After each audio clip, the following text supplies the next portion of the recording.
Sa ngalan ng Ama, ng Anak at ng Espiritu Santo. Amen. Sumainyo ang Panginoon. At sumaiyo rin. Mga kapatid, ni ating ginugunita ang kamahal-mahalang pangalan ng Mahal na Birheng Maria. Sa pasimula po ng ating pagdiriwang ng banal na misa, upang tayo maging marapat pakibahagi, aminin natin ang ating mga kasalanan.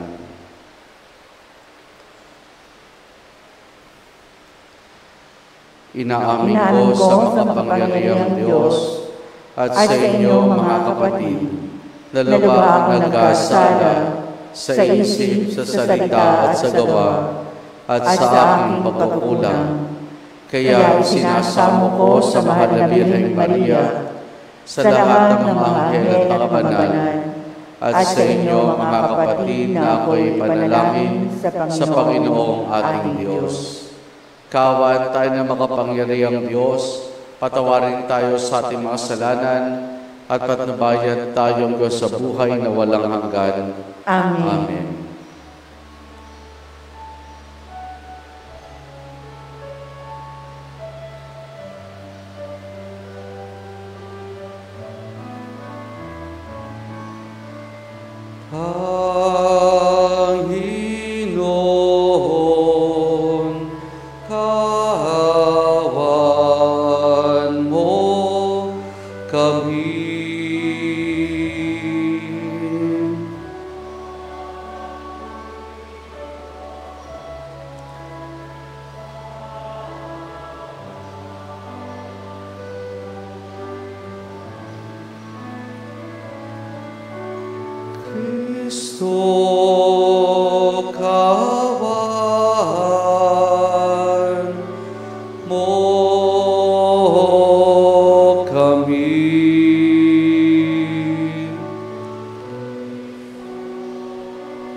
Manalangin tayo.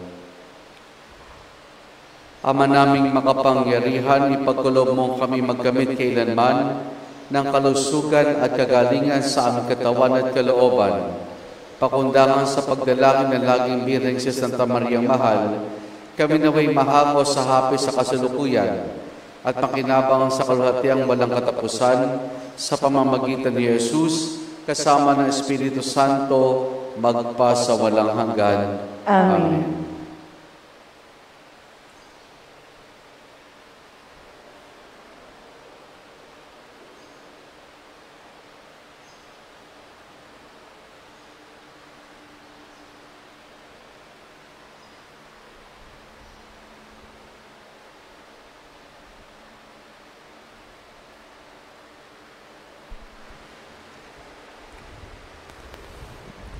Ang salita ng Diyos mula sa unang sulat ni Apostol San Pablo sa mga taga-Korinto. Mga kapatid, tungkol sa mga babanggitin ko ngayon, hindi kayo maaaring purihin ang inyong pagtitipon ay hindi makabubuti, kundi makakasama. Una sa lahat, nababalita akong kayo'y magpapangkat-pangkat sa inyong mga pagtitipon at ako'y naniniwalang may katotohanan niyon. Kailangan pang magkabukod-bukod kayo upang makilala kung sino ang mga tapat sa inyong pagtitipon. Hindi banal na hapunan ang kinakain ninyo, sapagkat ang bawat isa sa inyo'y nagmamadali sa pagkain ng kanyang dala. Kaya't nagugutom ang iba at ang iba na may nalalasing. Wala ba kayong sariling bahay upang doong kumain at uminom? O hinahamak ninyo ang simbahan ng Diyos at hinihiya ang mahihirap? Ano ang ang gagawin ko? Sa ngayon, pupurihin kayo? Hindi. Hindi kayo pupurihin. Ito ang aral na tinanggap ko sa Panginoon at ibinibigay ko naman sa inyo. Aking Panginoong Jesus, noong gabing siya'y pinagkakanulo at dumadampot ng tinapay, nagpapasalamat at pinaghahati-hati ito at sinabi, ito ang aking katawan na inahandog ko para sa inyo. Gawin ninyo ito at pag-aalaala sa akin. Gayon din naman, matapos maghapunan at hinawakan niya ang kalis at sinabi, ito ang kalis ng aking dugo at bago at walang hanggang tipan. Tuwing iinumin niyo ito, gagawin niyo ito sa pag-aalaala sa akin. Sapagkat tuwing kakain kayo ng tinapay na ito, iinom sa kalis na ito, ay pinahahayag ninyo ang kamatayan ng Panginoon hanggang muling pumarito siya. Kaya nga mga kapatid, kapag nagkakatipon-tipon kayo upang kumain, maghintayan kayo. Ang salita ng Diyos. Salamat sa Diyos. Handa akong narito upang sundin ang loob mo. Handa akong naririto upang sundin ang loob mo. Ang mga paghahandog pati mga hain at mga hayop na handang sunugin, hindi na ito ibig damahin at dalhin, upang kayong sala ay iyong patawarin. Sa halip, ang inyong kaloob sa akin ay ang pandinig ko upang ito ay dinggin. Handa akong naririto upang sundin ang loob mo. Kaya ang tugong ko ako'y naririto. Nasa kabutihan ang mga turo mo. Ang nais mong sundi, iyong kalooban, aking itatago sa puso at aral. Handa akong naririto upang sundin ang loob mo. Ang pagliligtas mo ay aking inahahayag, saan man magtipon ang iyong mga anak. Di ako titigil sa pagpapahayag. Sa handa akong naririto upang sundin ang loob mo. Silang lumalapit sa iyo'y dulutan, na ligay at galak, na walang kapantay.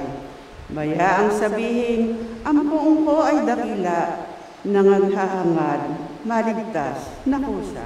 Handa akong naririto upang sundin ang loob mo. Tumayo po tayo.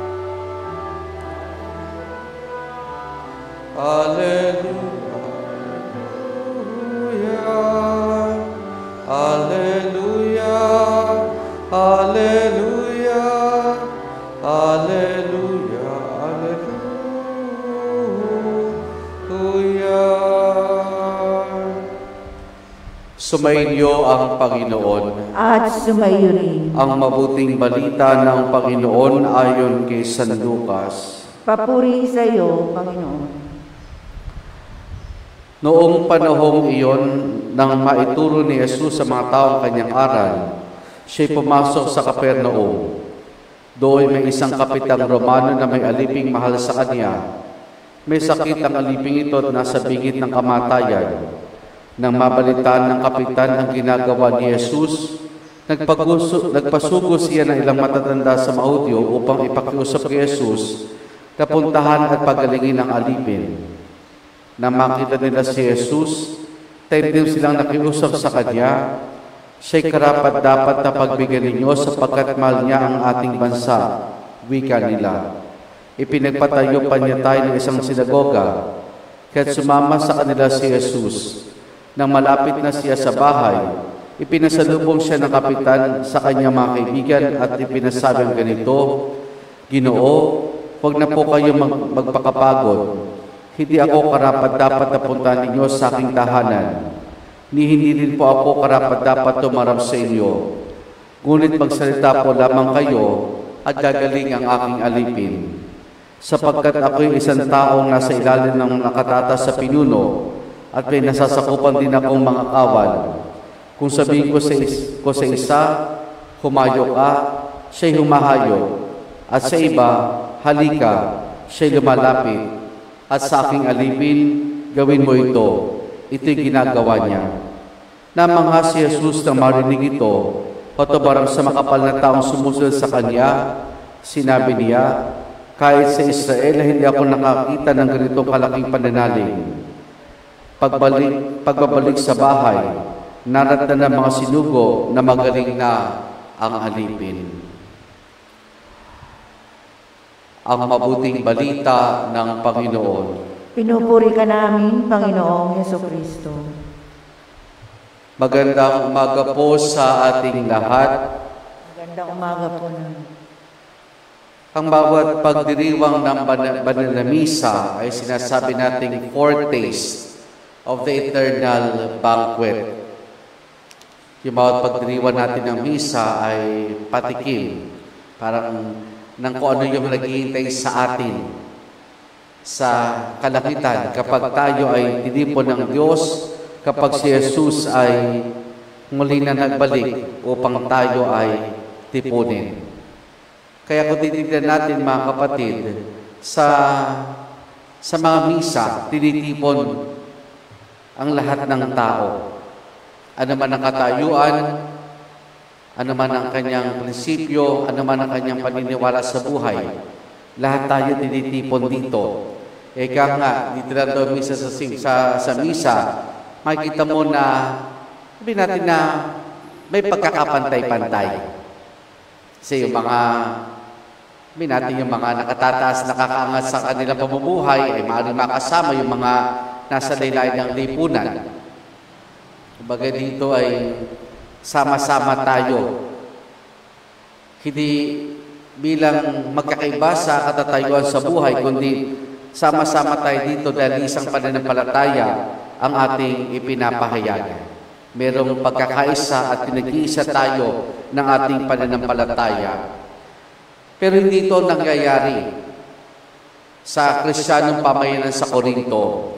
Sa ating pumunang pagbasa, ay pinalalahanan ni San Pablo ang mga Kristiyano sa Korinto sa kung ano nangyayari sa kanilang Kristiyanong pamayanan. At ano bang nangyayari sa Kristiyanong pamayanan dito? Una, tingnan natin yung background ng Corinthian community. Ang Corinthian community ay kitang-kita talaga dito yung pagkakahati-hati.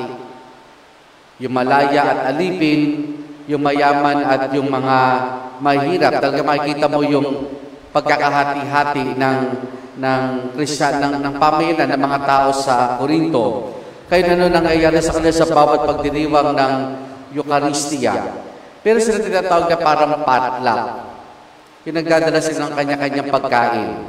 Pero sa pagdadala nila ng kanilang pagkain, ang nangyayari, halimbawa, isang grupong ito may dalang pagkain, nakaangat siya sa buhay. Sino lang ang pwede kumain noon? Yung nakakaangat lang din sa buhay. Kumbaga, yung pagkain nila para sa mayaman, payaman lang din ang pwedeng kumain.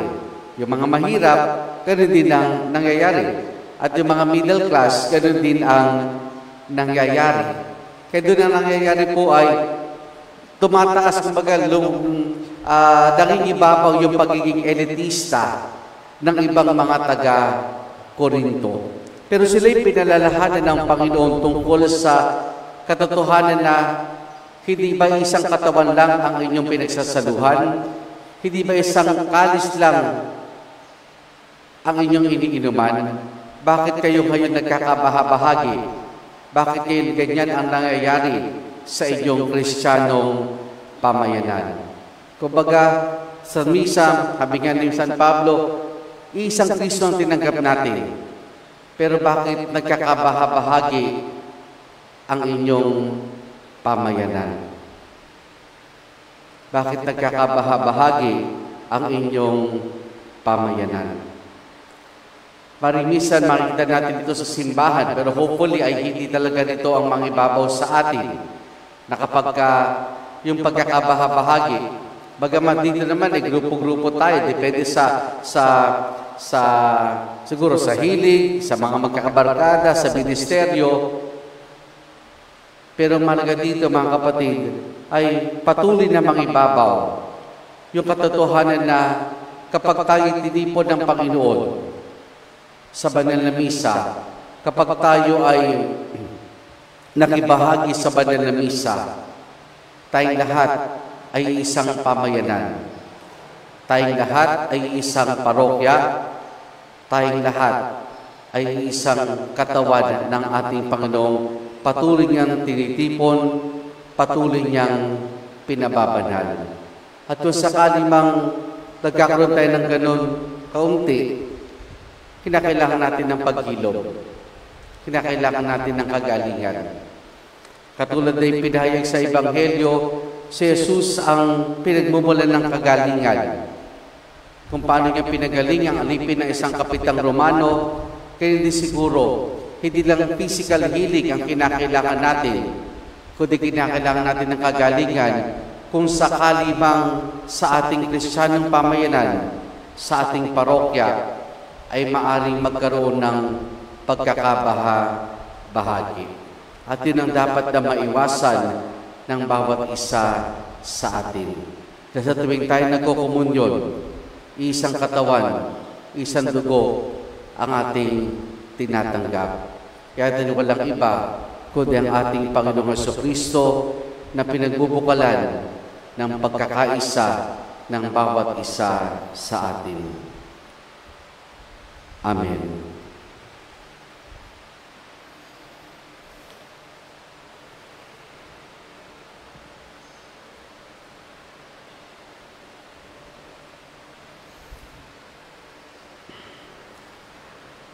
May pananampalatayang kasintatag ng sa senturyon, lumapit tayo sa Panginoon at manalangin para sa pangailangan ng simbahan at sandaigdigan. Ating itutugon, Panginoon, basbasan mo kaming mga hindi karapat-dapat. Panginoon, basbasan mo kaming mga hindi karapat-dapat.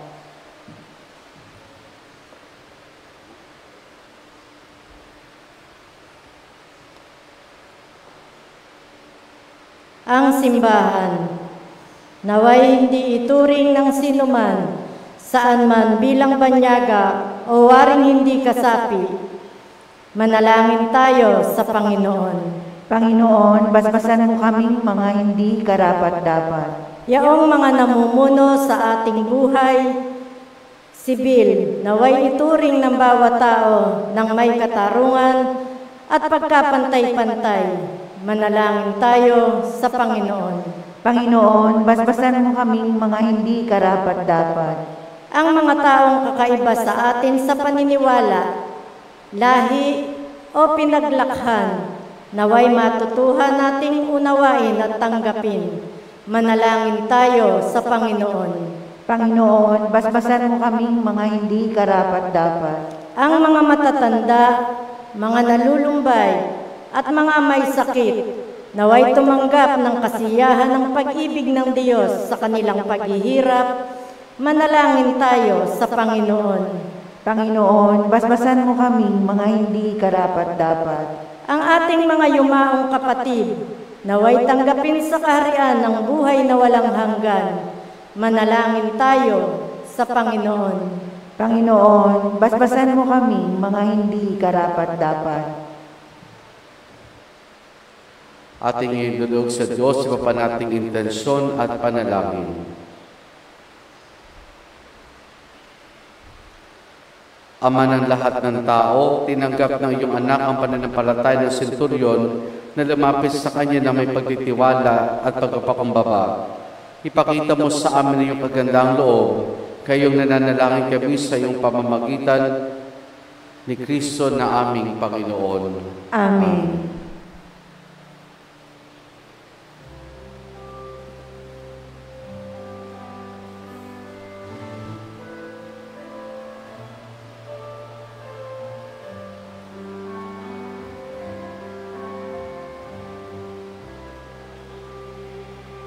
Tanggapin ang halay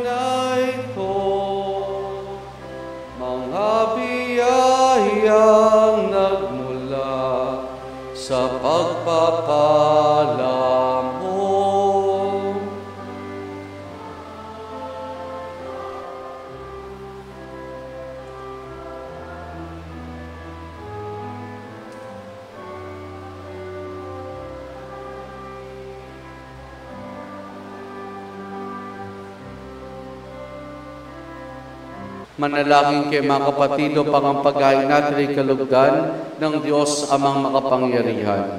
Tanggapin nawa ng Panginoon itong paghahain sa iyong mga kamay, sa kapurihan niya at karangalan, sa ating kapakinabangan, at sa buong sambayanan niyang banal. Ama naming lumikha, ang iyong nagkatawang taong anak at tumulong nawa sa aming ginagawa, upang siya ninilawan ni Maria, nang di bumawas kundi lalo pang nagpaganak sa pagkabiren, ay magpaging dapat na kalugdan mo ang aming paghahain sa pagpapatawad ng mga kasalanan, sapagkat siyang Panginoong kasama mo at ng Espiritu Santo magpa sa walang hanggan. Amen. Sumayin niyo ang Panginoon. At sumayo rin. Taas sa Diyos sa inyong puso at diwa. Tinaas na namin sa Panginoon. Pasalamatan natin ang Panginoong ating Diyos. Marapat na siya ay pasalamatan. Ama naming makapangyarihan, tunay nga marapat na ikaw ay aming pasalamatan.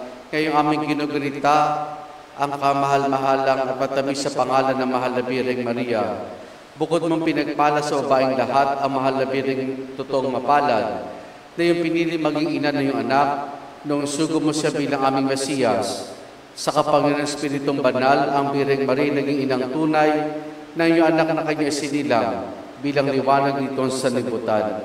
Kaya kaisa ng mga anghel, nagsisiawit ng papuri sa nang walang humpay sa kalangitan, kami nagbubunyi sa iyong kadakilaan. Santo, Santo, Santo, Panginoong Diyos ng mga hukbo, napupuno ang langit at lupa ng kadakilaan mo. Hosana sa kaitaasan, pinagpalang naparirito sa ngalan ng Panginoon. Hosana sa kaitaasan.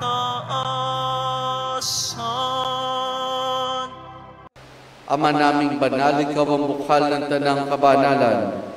Kaya sa pamamagitan ng Espiritu, gawin mong banal ang mga kaloob na ito upang para sa amin maging katawan at dugo ng aming Panginoong Hesukristo. Bago niya pinagtiis ang kusang loob na maging handog, hinawakan niya ang tinapay, pinasalamatan kaniya, pinaghati-hati na iyon. Iniabot sa kanya mga alagad at sinabi, tanggapin niyo lahat ito at kanin itong aking katawan na ihahandog para sa inyo.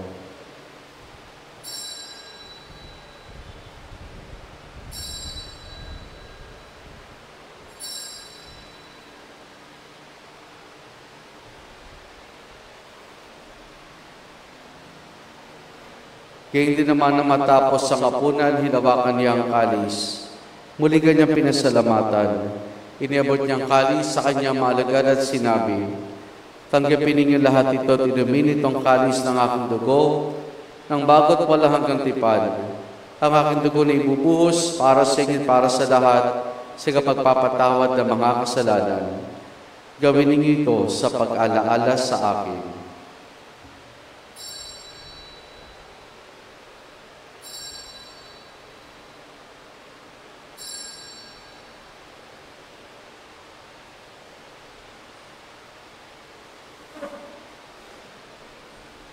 Ang misteryo ng ating pananampalataya.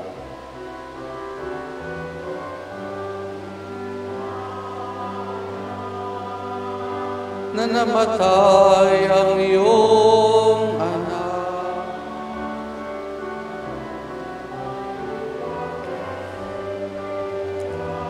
at magpabalik sa wakas para mahayag sa lahat. Ama, ginagawa namin ngayon ang pag-alaala sa pagkamatay at muling pagkabuhay ng iyong anak. Katiriyali namin sa iyo ang tinapay na nagbibigay buhay at ang kalis na kakaloob ng kaligtasan. Kami nagpapasalamat dahil kami minarapat at tumayo sa harap mo para maglingkod sa iyo. Isinasamo namin kami magsasalo-salo sa katawan at dugo ni Kristo ay mabuklod sa pagkakaisa sa pamamagitan ng Espiritu Santo. Ama, lingapin mo ang simbahan na ganap sa buong daigdig, Puspusin mo kami sa pag-ibig kay San Francisco naming Papa, at ni Dennis aming Obispo at ng Tanang Kaparian. Alalahanin mo rin mga kapatid naming nahimlay na may pag-asang sila'y muling mabubuhay, gayon din ang lahat ng mga pumanaw at mga kaluluwa sa purgatorio. Kaawan mo sila at patuloyin sa iyong kaliwanagan. Kaawan mo at pagindapati kaming lahat na makasalo sa iyong buhay na walang wakas. Kaysa ng mahal na Birheng Maria, Ina ng Diyos, ang kanyang kabiyak ng puso, si San Jose, kaysa ng mga apostol, ni San Juan Bautista, at ang lahat ng mga banal na namoy dito sa daigdig ng kalugod-lugod sa iyo, may pagdiwang nawa namin ang pagpupuri sa karangalan mo sa pamamagitan ng iyong anak na aming Panginoong Hesukristo. Sa pamamagitan ni Kristo, kasama niya at sa Kanya, ang lahat ng parangal papuri sa iyo, Diyos amang makapangyarihan, kasama ng Espiritu Santo, magpa sa walang hanggan.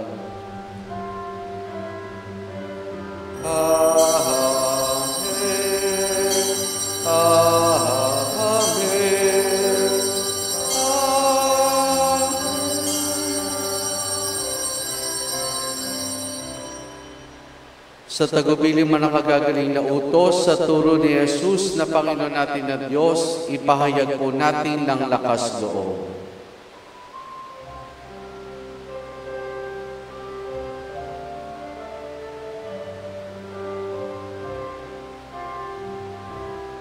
Ama namin, sumasalangit ka, sambahin ang ngalan mo, mapasa amin ang kaharian mo, sundin ang loob mo dito sa lupa para nang sa langit. Bigyan mo kami ngayon ng aming kakanin sa araw-araw at patawarin mo kami sa aming mga sala pagpapatawad namin sa nagkakasala sa amin, at huwag mo kami ipahintulot sa tukso, at iadya mo kami sa lahat ng masama.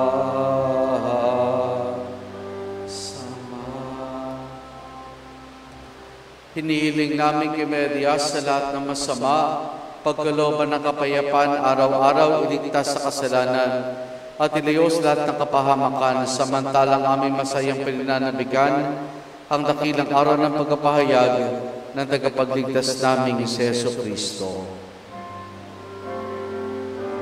Sapagkat iyo ang kaharian at ang kapangyarihan at ang kapurihan magpakailanman. Amen. Panginoong Jesucristo, sinabi mo sa mga apostol, kapayapaan iniwan ko sa inyo, ang aking kapayapaan ay binibigay ko sa inyo. Tunghayan mo aming pananampalataya at huwag ang aming mga pagkakasala. Pagkalooban mo kami ng kapayapaan at pagkakaisa ayon sa iyong kalooban, kasama ng Espiritu Santo magpa sa walang hanggan. Amen. Ang kapayapaan ng Panginoon ay lagi nawang sumainyo. At sumaiyo rin. Mga kapatid, maghangad at magbahagi tayo ng kapayapaan ni Jesus sa isa't isa. Peace be with you po.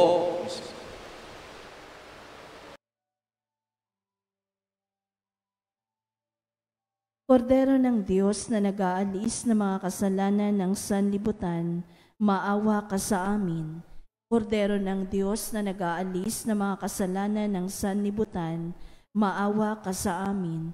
Kordero ng Diyos na nag-aalis ng mga kasalanan ng sanlibutan, ipagkaloob mo sa amin ang kapayapaan.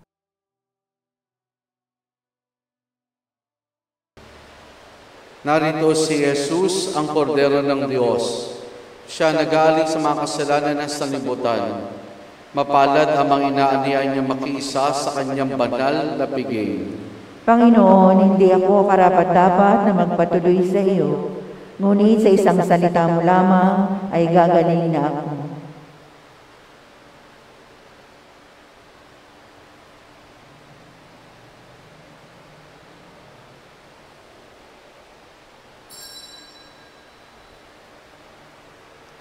Espiritual na pagtanggap ng komunyon. Panginoong Jesus, ako ay naniniwala na ikaw ay nasa kabanal-banalang sakramento. Iniibig kita ng higit sa lahat at minimithi kong tagapin ka sa aking kaluluwa. Sapagkat sa mga sandaling ito'y hindi kita matatanggap sa sakramento, tumuloy ka sa Espiritu sa aking puso. Niyayakap kita na para bagang naririto ka na, at iniaalay ko ng buong buo ang aking sarili sa iyo. Huwag mo kong hayaang mawalay ako sa iyo. Amen.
Ama naming mapagmahal, sa pagsasada namin sa banal na pakikinabang, ang iyong kagandahang loob ay aming inihiling upang ang pagkaparangal namin sa mahal na Birhen at pagtulad namin sa Kanya ay magpagindapat naming paglingkuran ang pagganap sa kaloob ng kaligtasan sa pamamagitan ni Jesus kasama ng Espiritu Santo magpasawalang hanggan. Amen. Sumainyo ang Panginoon At sumaiyo rin. at pagpalain tayong lahat ng mabutit mapagmahal na Diyos Ama, Anak at Espiritu Santo. Amen. Naialay na natin ang pagdiriwan ng banal na misa, kumain tayong taglay ang kapayapaan at pag-ibig ng Panginoon. Salamat sa Diyos. Purihin po natin ang ating Panginoon.